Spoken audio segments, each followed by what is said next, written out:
اودنامہ کے صفحہ 5 پر ذکی نور عظیم ندوی کا مضمون ماہ ذوالحجہ اور اس کے ابتدائی 10 دن شائع ہوا ہے، جس میں وہ اس ماہ کی فضیلت بیان کرتے ہوئے لکھتے ہیں: ماہ ذوالحجہ کے ابتدائی 10 دن دینی اعتبار سے خصوصی طور پر بہت عظمت و فضیلت کے ایام ہیں۔ ان ایام کو عید قرباں سے پہلے اسی طرح خیر و برکت اور بے شمار فضائل کا سبب بنایا گیا ہے جس طرح عید الفطر سے پہلے رمضان کے آخری عشرے کو۔ ان ایام کی عظمت کی وجہ سے ہی اللہ نے سورہ فجر میں قرآن میں اس کی قسم بھی کھائی ہے۔ مذکورہ بالا وجوہات اور دیگر بے شمار فضیلتوں کی بنا پر کئی حدیثوں میں ان ایام کو دنیا کا سب سے زیادہ افضل دن قرار دیا گیا ہے۔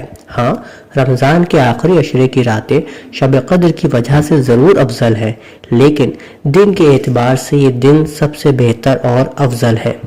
یہاں تک کہ بیشتر علماء نے دن کے اعتبار سے ان ایام کو رمضان کے دنوں سے بھی زیادہ افضل قرار دیا ہے، اور حدیث سے بھی اس کی تائید ہوتی ہے جس میں ان ایام کو دنیا کے سب سے عظیم ایام قرار دیا گیا ہے۔ ان دنوں تمام نیک اعمال کی اہمیت و فضیلت ہی نہیں بلکہ ان کے ثواب میں بھی بے شمار اضافہ ہو جاتا ہے، یہاں تک کہ بخاری شریف کی حدیث میں صراحت کے ساتھ بیان کیا گیا ہے کہ ان دنوں کی تمام چھوٹی بڑی نیکیاں کرنے والا عام مجاہد سے بھی افضل ہے۔ ہاں، وہ صرف اس مجاہد کا رتبہ نہیں پا سکتا جو جہاد میں جان و مال دونوں قربان کر دے۔ ذوالحجہ کے ابتدائی 10 ایام حاجیوں اور غیر حاجیوں کو دیکھتے ہوئے 2 قسم کے ہوتے ہیں۔ اگر ان ایام میں حاجیوں کو حج کے اعمال کے ذریعے گناہوں کی معافی اور اللہ کے قرب کا موقع دیا گیا ہے تو غیر حاجیوں کو عرفے کے دن خصوصی طور پر روزہ رکھنے اور 10 تاریخ سے قربانی کے دیگر ایام میں قربانی کو متبادل کے طور پر اللہ کی جانب سے عطا کیا گیا، اور اسی وجہ سے اس کا نام عید الاضحیٰ یا عید قرباں رکھا گیا۔ دوسری تحریر اختر اعظمی کی شاعرانہ کیمسٹری عنوان کے تحت حقانی القاسمی رقم دراز ہے۔ شاعری دراصل ایک کیمیائی قوت ہے جو اظہار و احساس اور جذبہ و خیال کی تعبیر و تاثیر بدل دیتی ہے۔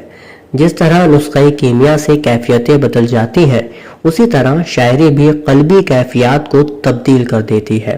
شاعری اور کیمیا کا ایک بہت ہی خوبصورت رشتہ ہے۔ جس طرح کیمیا مالیکیول پر مرکوز ہے، اسی طرح شاعری انسانی دل پر مرتکز ہے۔ دونوں میں ایک ارتباطی کیفیت ہے۔ سائنس اور جمالیات کا یہی وہ تعلق ہے جس کی وجہ سے شاعری کی تجربہ گاہ اور سائنس کی لیبارٹری میں بہت حد تک ہم آہنگی ملتی ہے۔ اختر اعظمی کی شاعری میں شورش دورہ بھی ہے اور غم جانا بھی، جہاں ان کی شاعری میں شب و روز کی تجربات، زندگی کی اداسیوں، محرومیوں، تناؤ کا بیان، سماجی حقیقت پسندی ہے، سوشلزم ہے، وہیں رومانٹک آئیڈیلزم بھی ہے، مگر ان کی محبت صرف ایک فرد سے یا ذات سے مشروط یا مربوط نہیں بلکہ ملک اور معاشرے سے بھی ان کی محبت کا سلسلہ جڑا ہوا ہے۔ جہاں وہ اس طرح کے شعر کہتے ہیں کہ عشق میں اپنا گھر جلا ڈالا، یہ نہ کرتے تو اور کیا کرتے، وہیں اس طرح کا شعر بھی کہتے ہیں: کوئی دیوار نفرت کی گرے نفرت سے ناممکن، محبت سے تو ایک کوہ گرا مسمار کر لیتا۔ اختر کے یہاں محبت کا ایک وسیع تر تصور ہے۔ ان کی شاعری سماج کے مشاہدات اور تجربات کا تخلیقی رد عمل اور انسانی نفسیات جذبات کا ایک دریچہ ہے۔ ان کے یہاں ادراک و اظہار کے نئے انداز ہیں، کیونکہ عہد جب بدلتا ہے تو اظہار کے آداب بھی بدل جاتے ہیں۔